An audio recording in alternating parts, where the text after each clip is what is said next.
नवी मुंबईत आंतरराष्ट्रीय विमानतळाचे काम वेगाने सुरू आहे। या विमानतळावरून लवकर विमानांचे उड्डाण होणार आहे। 5 ऑक्टोबरला नवी मुंबई आंतरराष्ट्रीय विमानतळाच्या धावपट्टीवर विमानाची पहिली लँडिंग टेस्ट होणार आहे।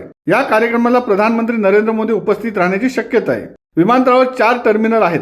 त्या ठिकाणी जवळपास 350 विमाने एकाच वेळी पार्क करता येईल एवढी क्षमता आहे। नवी मुंबई आंतरराष्ट्रीय विमानतळ रायगड जिल्ह्यात उल्वे आणि पनवेल दरम्यान 1600 हेक्टर जमिनीवर तयार होत आहे। त्यासाठी सिडको नोडल एजन्सी म्हणून काम करत आहे। 19,600 कोटी रुपये खर्च करून हे विमानतळ उभारण्यात येत आहे।